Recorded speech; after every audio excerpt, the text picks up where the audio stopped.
수면세포는 제가 왜 생겼다고 그래요? 그러니까 신장과 간 기능이 떨어진 합병증으로 생긴 어혈이 혈전이 말초 모세혈관을 막아버리면 영양 공급과 산소 공급이 차단되겠죠. 그러면 1차는 그게 수면세포로 바뀝니다. 왜 수면세포라고 이렇게 이름을 지었느냐? 말 그대로 잠자는 세포예요. 아무 활동도 하지 않고 세포 분열도 하지 않고 먹이 활동도 하지 않고 그냥 사람 마취해서 기절해 있는 상태의 세포를 쉽게 표현하면 수면세포다. 근데 수면세포로 오래 가면 그냥 죽어서 녹아서 없어져 버립니다. 그러면 녹아 없어지면 말초 모세혈관 자체도 소멸돼 버려요. 그래서 우리가 정상 조직이 정상으로 세포 분열을 하는 세포가 우리가 백이 정상이라고 할 때 혈관이 70%가 막혀버리면 세포 분열을 하고 수축 팽창을 하는 정상적 활동하는 세포는 30%밖에 안 된다. 이렇게 봐야 돼요. 그러면 그 30%의 세포들이 고정일 거냐? 영양 공급, 혈액 공급량을 늘려주면 그 30%가 다시 세포 분열을 통해서 백으로 복원되는 기능이 있겠느냐? 있다는 겁니다. 그러면 어때요?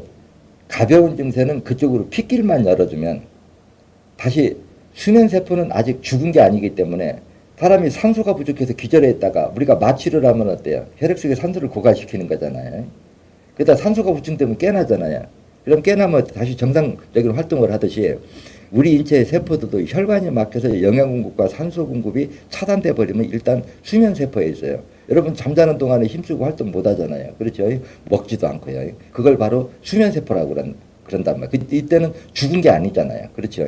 이때는 사람이 마취해서 풀어지듯이 산소 공급만 이루어지면 다시 풀어져서 그게 활동을 한다는 거예요. 그럼 그쪽으로 핏길을 열어주는 혈이 바로 51번, 배꼽 밑에요. 51번, 29번, 14번 여기를 빼주면은 요실금 있다면 요실금도 치료가 될 거고 전립선 비대가 있다면 전립선 비대가 치료가 될 거고 여성이 냉이 있다면 냉이 없어질 거고 생리통이 있다면 생리통이 없어지고 이 골반도 이게 장기가 밑으로 처지는 것도 피가 돌아서 산소 공급이 이루어지면 다시 탄력을 차리면 다시 원위치를 복원할 수 있다. 근데 여기 이제 요 다음 과정을 읽어보면 이제 앞에서부터 읽어주고 뒤에를 연결이 자연분만을 하는 경우 분만 시 골반에서 근육의 손상을 심했던 경우 분만 시 아기 머리가 오랫동안 눌려 진행이 안 되었던 경우 아이가 지나치게 큰 경우 등의 위험 인자이며 그러면 이때는 어때요? 거기다 힘을 많이 준 경우죠. 네. 네. 그 다음에 유전적으로 골반적 콜라겐 섬유가 약한 경우 이제 요 부분이 문제거든요. 근데 요 부분은 이거 우리가 이제 유전적이라고 하는데 유전이라고 하는 거는 치료가 불가능한 경우를 얘기하는 거예요. 우리가 현대의학을 기준으로 보면. 근데 이제 콜라겐 섬유가 약한 경우 요 부분은 그게 약화된 거는 산의 강도가 높아지지 않고는 절대 콜라겐이 변형이 일어나지 않습니다. 그 강산의 산화작용이 그거를 녹였다 이렇게 보면 돼요. 그러면 이렇게 이런 형태가 된 사람은 신장과 간 기능이 떨어지지 않고는 이런 병이 올 수가 없다 이렇게 진단해야 돼요. 근데 우리는 어때요? 근본적으로 신장과 간이 피를 여과하는 기능 자체도 정상화 시킬 수 있다 이렇게 얘기를 하잖아요. 그러면 어때요? 이런 경우는 8번까지 빼줘야 우리가 완벽한 치료가 된다. 이제 이런 답을 얻을 수가 있어요. 그래서 이런 것들이 대부분 보면 우리가 현대의학은 스스로 못하는 걸 수술이나 어떤 약의 강제 기능으로 자꾸 이렇게 하려고 해법을 찾고 심천생리학은 어때요? 내 인체 스스로 정상으로 돌아올 수 있는 환경을 조성해주고 세포 분열을 통해서 스스로 복원해라. 그러니까 이 말은 줄이면 어때요? 스스로 복원할 수 있는 환경을 조성해주는 거란 말이에요. 이렇기 때문에 우리 방법은 부작용이 없어요. 근데 이 단순한 방법이 이 똑같은 혈점 생리통혈, 치질혈, 14번 요 세 가지 혈을 빼주고 치료될 수 있는 게 변비 있는 사람은 변비도 없어질 거고 치질 있는 사람 치질도 없어질 거고 요실금 있는 사람은 요실금도 없어질 거고 생리통 있는 사람 생리통 없어질 거고 자연유산 되는 사람은 자연유산도 없어질 거고 임신이 잘 안 되는 사람은 불임도 상당히 치료 효과가 있어요. 어디까지 빼느냐 요게 이제 관건인데 그럼 이 한 가지 사혈점 방법 가지고 안녕하세요. 요즘 더운데 한 주 동안 잘 보내셨나요? 오늘 강의 주제는 불임이네요. 먼저 이제 질의 내용부터 이제 읽어드리고, 그 다음에 이제 이런 거를 신천 생리학에서는 이제 어떻게 풀어가지고 해결 방법을 찾아 나가는가 하는 거를 요점 정리를 해드릴게요.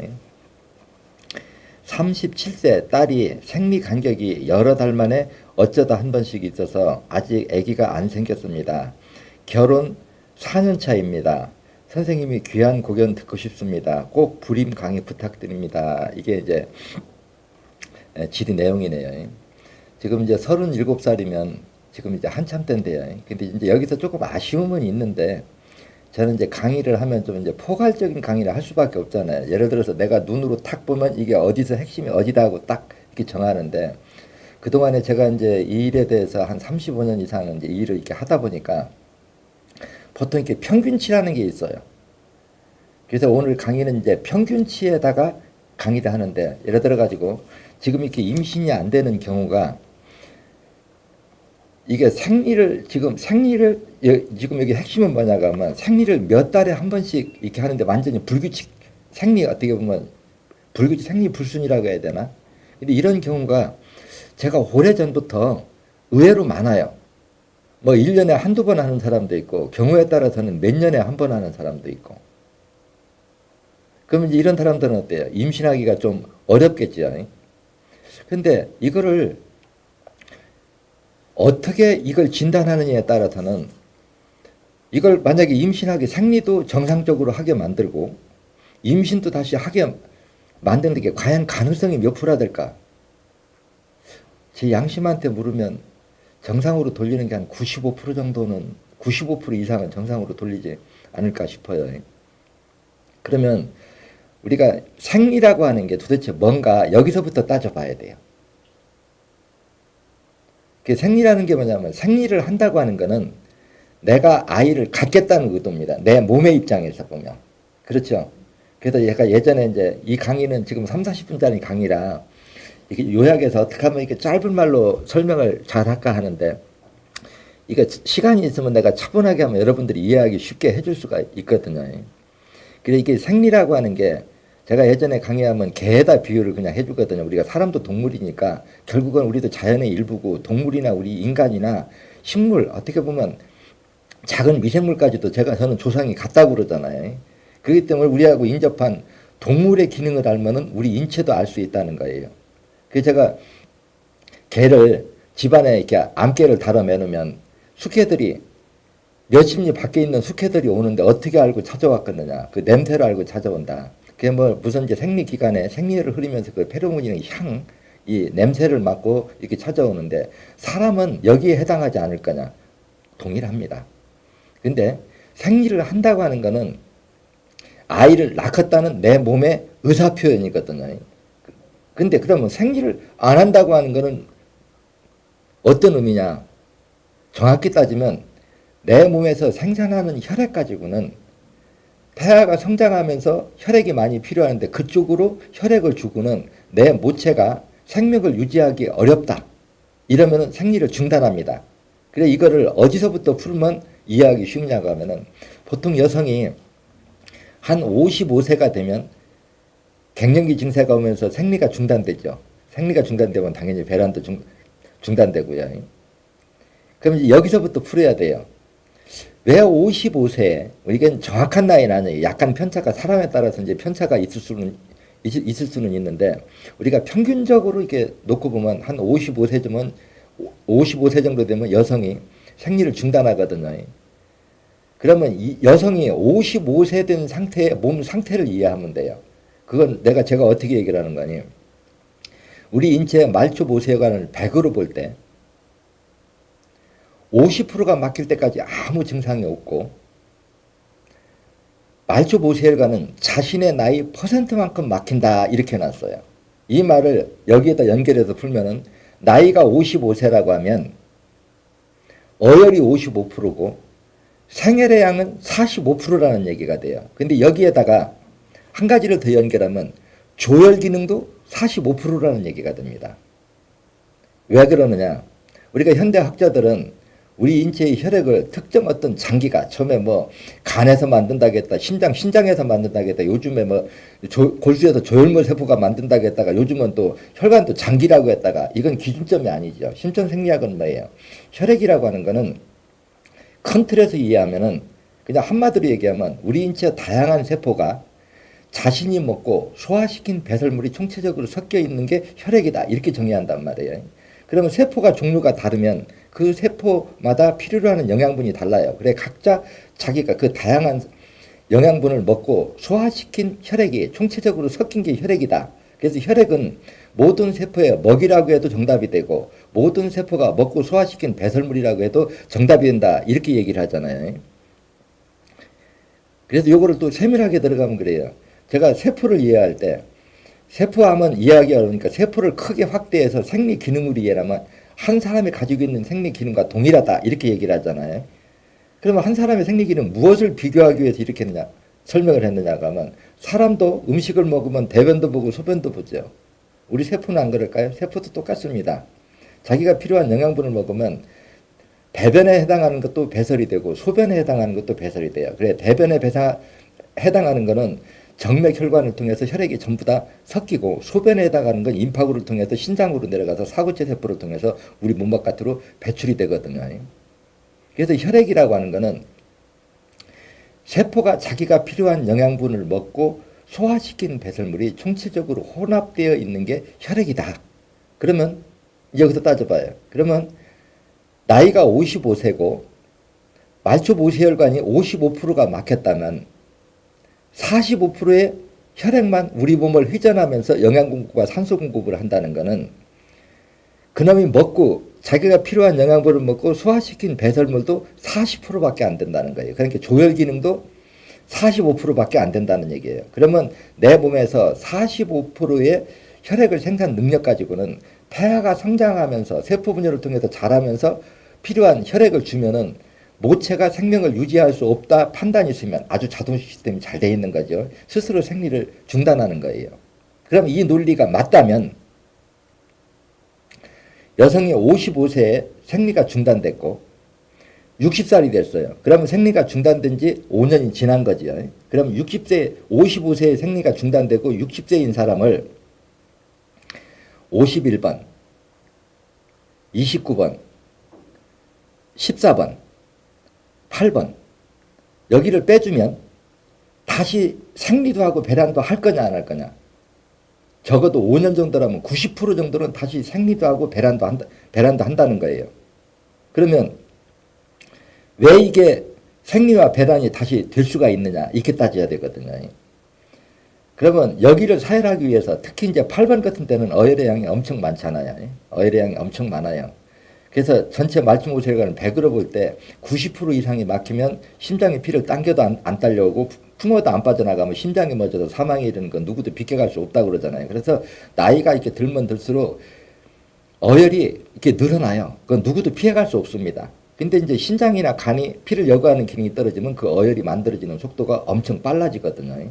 그리고 또 이러한 어혈이 우리 인체에 골고루 분산되지 않고 특정 한 부위에 집중적으로 쌓여버리면 이제 엉뚱한 병들이 이제 발생하는 게 우리 인체 생리 구조란 말이에요. 그러면 지금 내가 앞에 언급한 51번, 29번, 14번, 8번에서 솜이 빨아들이는 피를 50% 이상 나오게 빼줬다. 그러면 그 양이 얼마나 될 것 같아요? 상당히 많은 양입니다. 왜냐가 하면 이게 사혈을 하게 되면 어혈이 만들어지면서 빼면서 만들어지면서 빼면서 우리 몸에서는 그런 현상이 일어나요. 그게 그런 현상이 왜 일어나냐고 하면 한 몸이라도 피의 유속이 빠른 데가 있고 느린 데가 있거든요. 그게 피의 유속이 느린 데는 산도가 높아요. 그래서 이게 강산이 되면 내가 암을 유발한다. 이제 이렇게 설명하잖아요. 피가 мот도 시간이 길어지면요. 그러면 어혈을 빼내서 피의 유속이 빨라지기 전까지는 그 특정 부위, 피가 못 도는 부위는 산도가 높아지만 혈액 속의 지방 단백질이 산도가 낮은 데서는 그냥 오다가 산도가 높은 데 와서는 거기 와서 이렇게 응고돼요. 마치 우리가 우유에다가 식초나 신과일, 떫은 과일을 넣지 않을 때는 그대로 있다가 그걸 넣으면은 양을 많이 넣을수록 응고 속도가 빠르듯이 산도가 높을수록 혈액 속의 지방 단백질이 응고 속도가 빨라요. 그러면 여기서 어혈을 빼내서 피의 유속이 빨라지기 전까지는 어혈이 만들어지면서 빼면서 만들어지면서 빼면서 하니까 양이 많을 수밖에 없다는 거예요. 그렇지만 결국에는 내 몸에서 어혈을 2000cc를 빼냈다. 그러고 이제 피가 잘 돌았다. 가정을 해봅시다. 그러면 어혈이 빠진 빈 공간은 무엇이 채웠을까요? 생혈이 채웠죠. 그럼 생혈이 어혈이 빠져나온 빈 공간만큼 생혈의 양이 늘었다고 하는 것은 활동성 세포 숫자가 그만큼 같이 는다는 얘기도 되고, 활동성 세포가 그만큼 숫자가 늘어나면 어때요?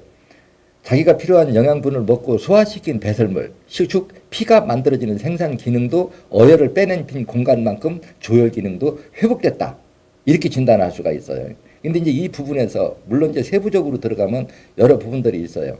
우리가 고체인 음식물을 먹으면 장 속에 있는 미생물들이 갉아먹고 액체 효소화 시켜야 되거든요. 그러니까 유산균들이 갉아먹고 액체 효소화 시켜야 이게 우리가 1차 가공이 되고, 그 1차 가공된 것이 녹지 않고 세포들한테까지 이렇게 전달되려고 하면은 신장과 간이 피를 여과하는 기능이 정상화돼야 돼요. 그래서 이런 양질의 혈액량이 늘어나면 활동성 세포도 늘어나는 거고, 활동성 세포가 늘어나면 조혈 기능도 회복된 거예요. 그러면 결국은 내 몸속의 어혈을 30%를 빼내면 생혈의 양이 30%가 늘어나고 조혈 기능도 30%가 회복됐다는 거예요. 그러면 조혈 기능이 55% 미만으로 떨어지면 생리가 중단된다고 하면은 30%를 떼내면 30%의 내 몸속에 있는 어혈을 빼내버리면 30%의 생혈이 늘어나면 어때요? 조혈 기능이 80%가 회복되면 요 정도 혈액 가지고는 내가 어린아이를 키우고도 내 몸의 생명에 유지하는데 지장이 없겠다 싶으면 그때부터 다시 생리도 하고 배란도 하는 게 우리 인체 생리 구조다. 이걸 바탕으로 둬야 이 불임을, 생리불순을 진단하고 치료할 수가 있어요. 그래서 이게 100은 아니고 가끔은 예를 들어 가지고 생식기 부분만 어혈이 막아서 우리가 임신이 안 되고 생리가 불규칙한 경우인데, 이거는 불과 한 3%에서 5%밖에 안 돼요. 제가 한 35년 동안 이 경험을 해보면요. 그래서 대부분 이런 경우는 열의 9 이상은 대부분 빈혈을 가지고 있다는 거예요. 빈혈이 있다는 것은 무엇을 의미하죠? 피를 생산하는 능력이 떨어졌다는 거예요. 그러니까 우리가 정상을 100으로 볼 때 조혈 기능이 지금 이 정도 되면 한 45%에서 50% 왔다 갔다 그러니까 건강한 정상적인 사람이 피를 생산하는데 비해서 한 50% 이쪽 저쪽을 지금 혈액을 생산하고 있다. 그렇기 때문에 컨디션이 좋을 때는 생리를 하다가 컨디션이 나쁠 때는 생리가 중단되는데, 이건 이제 외형상이죠. 외형상이지만 실제 이제 우리 몸에서는 그 조혈기라고 하는 게 1차적에서는 장에서 유산균이 잘 흡수해야 되고, 이제 2차적으로는 그 영양분이 녹지 않게 해야 되고, 이제 3차적으로는 막힌 혈관을 뚫어서 인체의 각 세포들한테 골고루 말초 모세혈관을 통해서 영양 공급이 이루어지게 이렇게 해놓으면 그 세포들이 자기가 먹고 소화시킨 배설물이 바로 혈액이다. 이렇게 보면 이제 조혈 기능도 결국은 이 말을 요점 정리하면 어혈을 빼내서 빈 공간이 생긴 만큼 그 빈 공간은 생혈이 늘어나는 거고, 생혈이 늘어나는 양만큼 활동성 세포가 늘어나면 활동성 세포가 늘어난 만큼 조혈 기능도 회복이 되면 조혈 기능이 회복돼서 이제 태아를 키워도 애를 키울 만큼 내가 내 몸에서 혈액 생산 능력이 충분하다 싶으면 그때부터는 다시 생리도 하고 배란도 한다는 거예요. 그러면 여기서 이제 구분을 지어주면 이렇거든요. 만약에 지금 얘기한 한 3% 5%의 증세로 단순 어혈이 부분적으로 생식기적으로 부분적으로 막혔다. 이럴 경우에는 51번, 29번, 14번만 빼도 다시 생리도 돌아오고 배란도 정상으로 돌아올 거예요. 그런데 후자, 내가 정확하게 대부분 이제 95% 이상이 적용되는 이 범위에서는 대부분의 이런 환자들이 이제 빈혈을 가지고 있는데, 예전에 이렇게 경험해 보면 이렇게 어릴 때부터 생리가 불규칙한 사람들이 공통적으로 빈혈 증세를 가지고 있고, 나이가 들면 저혈압이 되고, 조금 더 가면 류마티스 관절염까지 진행이 되면, 류마티스 관절염은 더 이상 악화되지 말라고 지금 전 세계가 노력하는 중이지 완치가 된 사례는 단 한 건도 없다. 여러분 그렇게 하시면 돼요. 그래서 지금 이게 순환기계통의 이런 질병들은 대부분 우리 몸에서 일어나는 질병이 사고가 아닌 다음에 아니면 농약이나 이런 독극물이 아닌 다음에는 대부분 순환기계통의 질병부터 출발을 하는 증세거든요.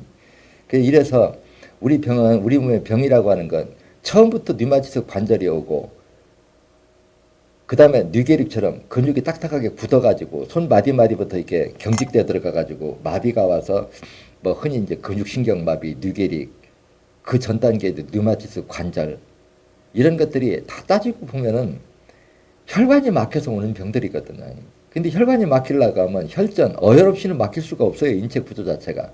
근데 질병을 일으킬 정도로 많은 양의 어혈이 만들어지기 위해서는 출발이 신장 기능이 1차 떨어지고 그 합병증으로 간 기능이 떨어지면 어혈이 만들어지는 속도가 빨라지고 어혈이 내 몸에 자리를 많이 차지면 어혈이 차지한 공간은 어때요? 생혈이 머무를 수가 없겠죠. 쉽게 해서 우리가 하수도 구멍이 100m라고 할 때 70m는 찌꺼기가 꽉 막혀 있으면 30m만 빈 공간이 있다고 하면은 그 공간에 물을 꽉 채워도 쭉 따라내면은 30%밖에 안 되겠죠. 우리 몸도 혈액이라고 하는 원리를 그렇게 생각하면 돼요. 생혈이라고 하는 거는 혈관을 따라 돌면서 영양 공급, 산소 공급을 하는 건 제가 주장하는 생혈이고 어혈이라고 하는 거는 말초 모세혈관에 딱 쩔어서 움직이지 않는 그렇지만 어혈도 빼서 성분 검사를 하면 주성분이 지방 단백질이고 생혈도 빼서 검사하면 주성분은 지방 단백질인데 어혈은 이게 응고된 혈액, 혈액 속의 지방 단백질이 응고된 게 혈전 어혈이다 이렇게 정의를 하잖아요. 그래서 지금 아이가 아직 이제 나이가 37이라고 하면 이제 한참 때잖아요. 그리고 지금 결혼한 지가 벌써 4년인데 임신이 안 됐다고 하면은 이게 사회라는 동안에 임신이 되는 경우를 제가 너무 이렇게 자주 듣습니다. 이게 오래 하다 보니까요. 이게 사흘 중에 임신했는데 어떻게 해야 돼요? 그러면 책에 보면 어때요? 사혈 중단하십시오. 이렇게 얘기하죠. 그래 물론 임신 중에 사혈을 한다고 해서 모두가 태어나는 아이가 장애아가 태어나는 건 아니에요. 그렇지만 만에 하나라도 시행착오를 겪지 않으려고 하면 임신 중에는 사혈을 하지 않는 것이 정상이다. 왜냐하면 이 말초 모세혈관에서 어혈을 빼내면은 일부 떠오를 수가 있거든요. 이 떠오른 혈전이 탯줄을 타고 태아한테 들어가서 혈관을 막아버리면은 장애아를 태어날 수가 소지가 있기 때문에 이런 현상은 쉽게는 발생하지 않습니다. 왜냐하면 우리 몸이 이렇게 혈액이 회전하면 어때요? 동맥, 세동맥, 말초모세혈관, 정맥 이렇게 계속 회전을 하잖아요. 그러면 이 말초모세혈관은 얼기미 역할을 하거든요. 말초모세혈관은 얼기미 역할을 하기 때문에 대부분은 내 몸에서 말초모세혈관에 가서 이미 쌓여진 데다가 자꾸 보태지지 그게 탯줄을 타고 폐하까지 들어갈 확률은 적어요. 그래도 저는 이제 안전하게 하기 위해서 사혈을 못하게 하거든요. 그래서 사혈 중에 이제 생리도 나오고 배란도 해서 임신을 했다고 하면은 일단은 사혈을 멈추고 애를 충분히 키운 다음에 이제 출산한 후에 헤모글로비스가 정상일 때 다시 사혈해서 원위치로 돌려놓으면 돼요. 근데 이제 이런 경우에 10중 8구 그래요. 지금 이 상태에서는 혹가다 임신을 했다고 하더라도 태아의 건강은 확보되기가 상당히 어렵다. 저는 진단을 이렇게 해요. 그게 왜 그러느냐. 지금 생리가 불규칙하다고 하는 것은 조혈 기능이 망가졌다는 얘기고 조혈 기능이 망가졌다는 얘기는 몸의 혈전 어혈이 인체 전체 말초 모세혈관의 55% 이상을 막았다는 얘기거든요. 그러면 55%를 막으려고 하면 많은 양의 어혈이 있어야 돼요. 이 많은 양의 어혈이 만들어지기 위해서는 반드시 신장과 간이 피를 요구하는 기능이 망가져야 많은 양의 어혈이 만들어져서 전체 말초 모세혈관의 55% 이상을 막아버리면은 조혈, 피를 생산하는 기능이 45%밖에 안 되기 때문에 그 정도 혈액 가지고는 태아를 키울 수 없다고 해서 생리가 중단되는 것이다. 이렇게 설명을 했잖아요. 그렇죠? 그래서 그냥 이런 거 모르는 사람들은 2, 3, 6, 8분만 빼도 상당히 좋아지는 경우가 많거든요. 근데 이제 이 경우는 완전히 생리불순. 그래 만약에 이 경우 지금 내가 언급한 사혈점을요. 51번, 29번, 14번, 8번, 2번, 3번은 이제 기본 사혈로 하고요. 근데 이제 여기서도 이제 이래 그래요. 3번하고 51번은 혈점이 이렇게 한 킵자위밖에 안 나잖아요. 그래서 51번이 들어갔을 적에는 3번을 안 빼도 됩니다. 아래로를 다 빼라는 게 아니거든요. 그러면 2번, 51번 이거를 이제 기본 사열로 하면서 29번, 14번 이게 8번까지 빼주면 생리도, 배란도, 임신도 가능성이 높다. 그리고 만약에 이렇게 해서 한번 이렇게 치료가 되면은 미래에 예를 들어 갖고 저혈압, 빈혈, 류마티스 관절, 가슴에 섬유종이 생기고 자궁에 생식기에 혹이 생기고 갑상선이 생기고 이런 것까지도 사전에 예방할 수가 있어요. 근데 이거를 지금 이렇게 못 따라잡아 주면은 끊임없이 어혈은 만들어지고 그 어혈은 이미 막힌 데다 자꾸 보태주고 피가 못 돈 시간이 이제 길어지면 이제 약산, 중산, 강산하고 산도가 높아지면 산의 강도에 따라서 물혹도 생기고 섬유종도 생기고 비지종도 생기고 담석도 생기고 암도 생기고 하는 거거든요. 그래서 병이라고 하는 게 알고 보면은 그렇게 신비하고 어려운 것도 없어요. 다만 현대가 학자들이 왜 이런 거를 못 푸냐고 하면은 잘 망각하고 있는 게 우리 인체는 붙어 있으니까 하나의 생명체일 거다. 여기서 생각하는 데서 해답을 못 풀어내거든요. 근데 심지어 생리학처럼 120조 마리나 되는 세포가 국민 세포 한 마리 한 마리가 우리 국민 한 사람처럼 모든 독립된 따로 생각도 따로 먹는 것도 따로 세포 분리도 따로다. 그러면 이 세포의 수명은 약 45일에서 정상이라면 80일을 산다. 그럼 사람도 우리가 크게 봐도 자기 자식이 소중하잖아요. 우리 인체 세포들도 지가 세포 분열해서 이세를 남겨야 돼요. 근데 세포가 분열하려고 하면 반드시 그 세포가 분열하는 데 필요한 영양 공급과 산소 공급이 필요하거든요. 근데 이거는 1차 가공되는 건 장속의 유산균이고 혈액을 통해서 공급되고 3차는 혈관이 뚫려 있는 데까지만 공급이 된단 말이에요. 근데 현대의학은 1차, 2차, 3차를 어느 것 하나도 해결을 못하니까 이런 것들이 다 난치병으로 보일 수밖에 없는 거예요. 왜 해결을 못하느냐? 한번 생각해 보세요. 제가 늘 생각해 아랫배가 냉한 사람은 장속에 식중독균, 유해균이 살고 아랫배가 따뜻한 사람은 유산균과 유익균이 산다. 이렇게 설명하잖아요. 그래서 유산균이 살아야 아랫배가 따뜻해서 유산균이 살아야 세포가 분열하는 데 필요한 영양분이 1차 가공이 돼요. 근데 아랫배가 피가 못 돌아서 냉한 건 그대로 놔두고 유산균 먹는다고 2, 3번 위치가 말초모세혈관이 뚫려서 피가 돌고 산소 공급돼서 온도가 올라갈 가능성이 있느냐? 영원히 없는 거예요. 그러다 보니까 모든 병에 한 번 걸리면 그냥 죽을 때까지 약 먹고 그러니까 유산균을 안 먹는 것보다 먹는 게 분명히 낫습니다. 근데 그거 먹는다고 신장과 간 기능이 회복돼서 어혈이 만들어지는 게 중단되느냐? 이것도 가능성 제로고 2, 3번 위치에 말초모세혈관을 막고 있는 어혈이 소문될 거냐? 이것도 제로예요. 그러니까 죽을 때까지 계속 그냥 먹고 더 이상 악화되지 말라고 노력하는 중이지 근본적인 치료가 안 되는 거예요. 하지만 아랫배가 냉해서 툭구면 이제 식중독균이 많은 사람들은 설사나 이게 변비가 오거든요. 이런 사람들 2번, 3번 좀 힘들거니 한 5, 6개월 열심히 빼보세요. 아랫배 손으로 따뜻하면 식중독균과 유해균은 딱 사라지고 유산균과 유익균으로 바뀌어요. 월등하게. 그러면 좀 부패된 음식을 먹어도 배탈도 안 내요. 이래야 이제 1차 가공이 되는 거예요. 근데 이걸 망각했다는 얘기예요. 그 다음에 지금 37세라고 하면 아마 10중 8구는 약간 빈혈이 있을 겁니다. 이 정도 되면 헤모글로빈 수치가 한 10에서 11 정도 갈 거라고 지금 제가 그동안 경험상으로 보면 추측을 할 수 있는데 왜 음식을 잘 먹고 요즘 돈이 없어 못 먹는 사람들은 거의 없잖아요. 우리나라 제가 알고 있기로는 그런데 왜 헤모글로빈 수치가 정상으로 몰아 떨어졌을까? 중간에 노가 없어진다는 거예요. 여러분들 음식 먹을 때 팥죽이나 죽 같은 거 수저로 떠먹다가 남겨가고 그냥 두고 한참 있다 보면 어때요? 팍 사가버리죠. 그게 이게 삭히는 기능이거든요. 그게 산이 그렇거든요. 침이 이게 산도가 엄청 높거든요. 그래서 이게 신장은 요산, 약산을 요구하고 간은 중산, 탄닌산을 요구하는데 신장과 간 기능이 떨어져서 혈액 속에 산도가 높아져 버리면 높아진 강산의 산화작용이 혈액 속의 물질을 녹여버려요. 지금 예를 들어서 요즘에 그 코로나 그 감염 이렇게 백신 맞고 신장에 염증이 생겼다. 이런 것들이 전부 다 그 산이 말질이거든요. 이런 원리를 알면은 지금처럼 어떤 병을 치료하는데 그냥 깜깜 어둠 속에서 헤매는 게 아니라 생리치와 화학 반응의 이치 진단 시각을 가지면 얼마든지 돌파구로 있어요. 그래서 내가 신천 생리학을 제대로 배운 사람이 코로나 예방 백신을 맞고 고통스럽게 넘어갔다. 제가 보면 공부 헛배웠다 그러죠. 제가 중산은 혈액 속의 지방 단백질을 응고시키고 강산은 모든 물질을 녹여버린다 이런 얘기를 유튜브에 보면 수없이 해요.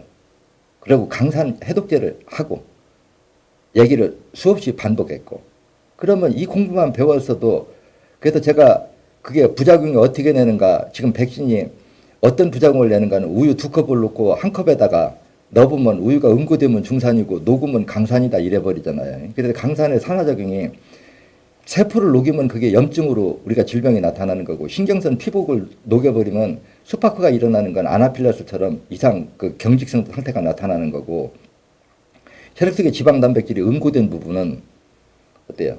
심장마비나 뇌경색 이런 저게 나타나거든요. 그래서 제가 이런 얘기를 하면 그 부작용을 강조하는 게 아니에요. 이렇게 진단을 하면 해결책이 이 진단 시각 속에 있다는 거예요. 그래서 이런 진단 시각을 찾으려고 하면은 우리가 산의 화학 반응의 이치와 생리 이치 두 가지를 접목해야 되는데, 현대화학은 생리 이치와 화학 반응의 이치 진단 시각이 없다는 거예요. 그래서 제가 백신도 지금 학자들이 연구하는 사람들이 내가 일러주면 이 힌트 알고 한번 의사들이 실험 삼아서 나 지금 백신 만져봤냐? 만져볼 기회도 없겠죠. 나 같은 사람은 어떻게 봐요. 그렇지만 화학 반응이 진단 시각을 가지면 그 백신을 만드는 과정에서, 그런 과정에서 어떻게 얘기를 할 수 있느냐. 제 강의 들어보면 항상 어떻게 얘기해요. 유산균,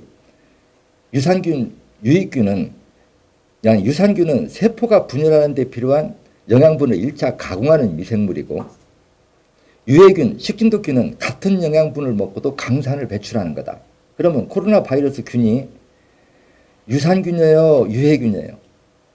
유해균이죠. 그러면 당연히 강산을 배출하는 거죠. 그럼 이놈이 먹고 소화시킨 배설물, 이놈을 배양하는 과정에서 강산이 배출이 됐으면 이걸 알면은 그걸 해독하든가 아니면 씻어가지고 산의 농도를 떨어뜨리든가 하면 되거든요.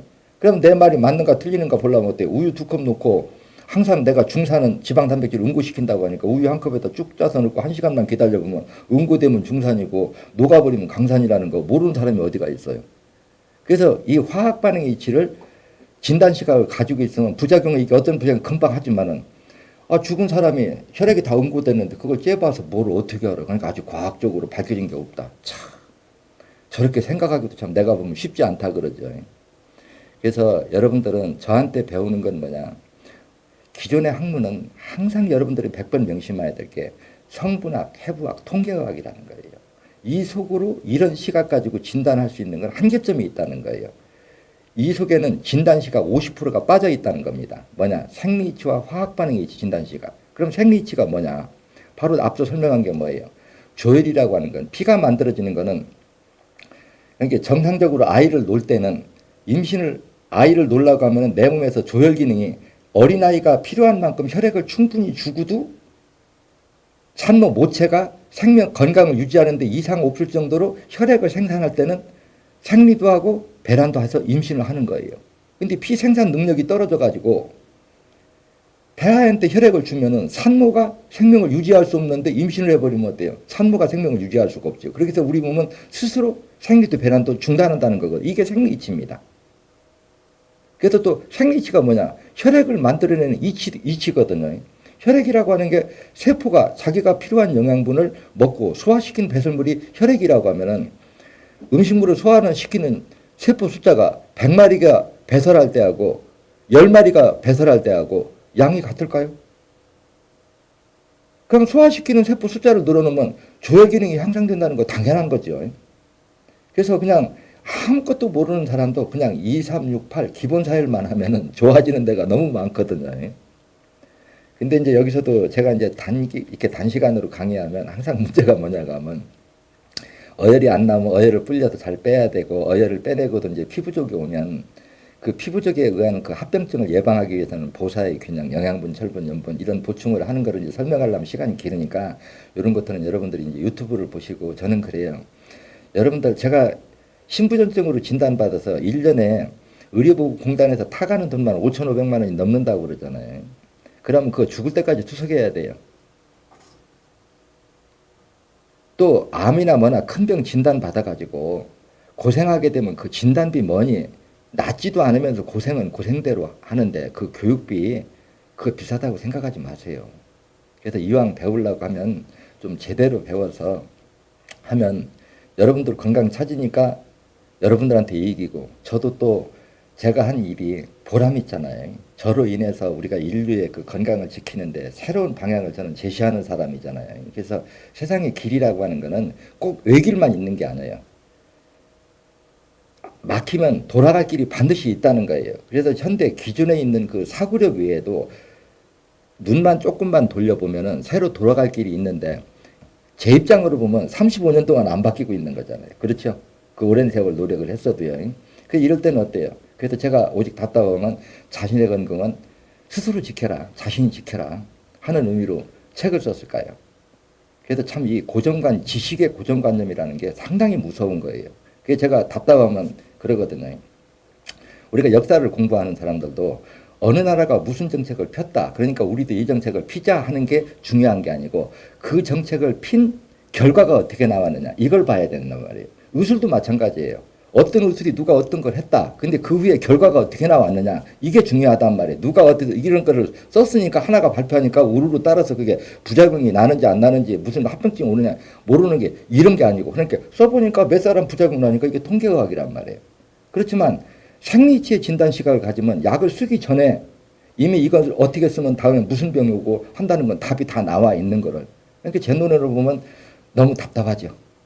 그래서 저도 제가 이제 식품회사에 손만 떼어버리면 제가 하고 싶은 얘기 이제 마음대로 하는데 아직까지는 내가 그게 자유롭지 못하거든요.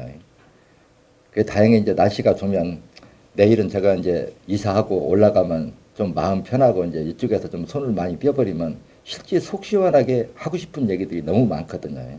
여기 지뢰하신 분도 제가 지금까지 많은 사람들 보면 그래요. 건강을 회복하고자 하는 의지력만 있으면 기술적으로 건강을 회복하는 거는 10명 하면 최소한도 9명 이상은 회복됩니다. 의술은 그렇게 어려운 게 아니에요. 그래서 여러분들이 이 공부를 할 적에는 여러분들 생각을 보태려고 하지 말고 앞서 배우는 사람이 정식으로 배우고 하는 사람이 시키는 대로 그대로 따라서 하면은 시행착오를 좀 적게 겪을 거고 지금 현재 보면 그렇잖아요. 이 병 치료가 됐다고 하면 저한테 질의할까? 질의할 필요 없어요. 현대의학이 이게 한계점이라는 거예요. 근데 이걸 하면은 제가 뭐라고 예고해요? 적어도 95% 가까이는 다시 생리도 한 달에 한 번씩 또박또박 할 거고 배란도 다시 할 거고 그러면 그때 되면 이 증세만 좋아졌을까요? 빈혈이 있다면 빈혈도 치료가 되고 만약에 류마티스 관절 초기하면 류마티스 관절도 동시에 치료가 되실까요? 모든 병은 한 장기가 고장이 나면 연쇄적 합병증이 일어나는 구조이기 때문에 병을 하나씩 끊어서 고칠 수 있는 의술은 나올 수가 없습니다. 좋아지면 전체가 다 좋아져야 되고 한 번 치료가 되면 적어도 10년, 20년은 재발하면 또 치료가 된 거 아니거든요. 그래서 여러분들 머릿속에는 약을 먹고 약이 치료제라고 하는 건 꿈을 버려야 돼요. 약은 장기가 못하는 걸 약이 대신하는 거예요. 장기의 기능 자체를 회복시키는 거는 전혀 관련이 없다는 거예요. 그러면 내 몸 스스로 하는 거와 내 몸의 기능이 망가진 건 그대로 두고 장기가 못하는 걸 약으로 하는 거하고는 차원이 다르죠. 그래서 저는 현대의학과 신전생리학에는 비교 자체를 하려고 하는 꿈도 꾸지 마라 그러거든요. 저는 예전이나 지금이나 이 생각에 대해서는 거의 확고합니다. 그래서 저는 많은 분들이 신전생리학을 좀 깨우쳐 가지고 국민 건강에 좀 많은 획기적인 도움이 됐으면 좋겠고 요즘 코로나로 전 세계가 이렇게 고통받는 많은 사람들 보면 참 내 공부가 제대로만 전달되면 이 부분에서도 상당한 도움을 받을 건데 하는 아쉬움이 늘 남습니다. 예, 오늘도 시간이 다 됐다고 하네요. 여러분 열심히 공부해서 여러분들 건강도 스스로 지키세요. 예, 오늘 반가웠습니다. 다음 주에 봐요.